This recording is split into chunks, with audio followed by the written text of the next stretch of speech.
a glass plate photograph is one that's made from a glass plate negative, and basically what you did was you took a sheet of glass, coated it with a light sensitive material, dried that out, and that served as the negative. That went into the back of the camera, and from that prints were made.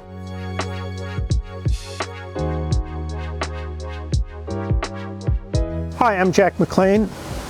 I'm a photographer and I specialize in historical photographic processes. Things like wet plate collodion, dry plate gelatin photographs, and printing like cyanotype, calotype, and salt printing. Forms of photography that would have been practiced from about 1851 through maybe the early 20s.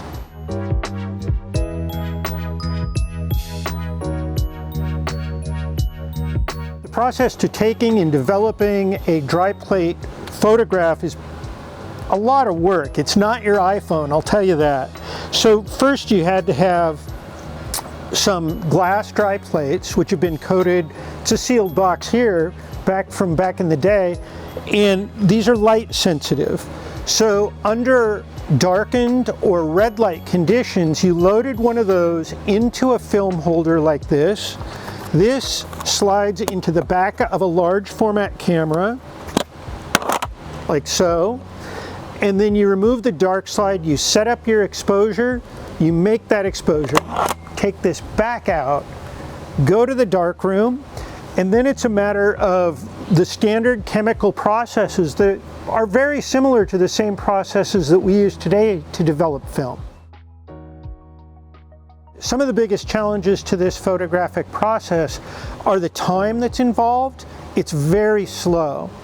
We saw that today when we were working with Mike Bowers, the curator for this show, that in order to set up a shot, to move everything where it's got to be, it's a real ballet that has to be choreographed. And when the sun's moving and changing and the conditions are changing constantly, your exposures are changing constantly. So you're having to not just set it up and be ready, then when you are ready, you have to check everything one last time. So it's a very time-consuming and technically detailed process.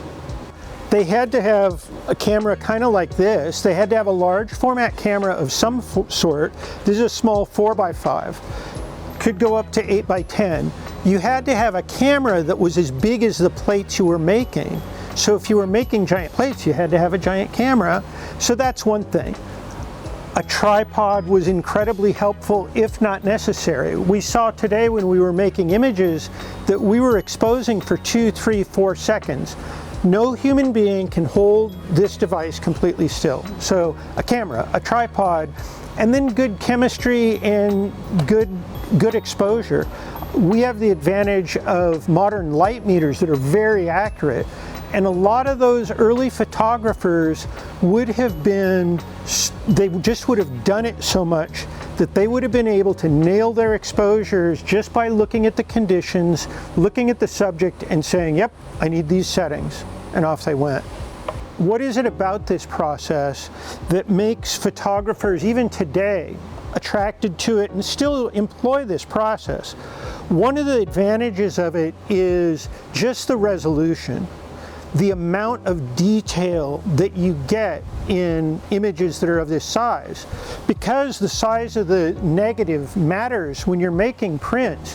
When you're working from a 4x5 negative, or we made some 8x10 negatives today.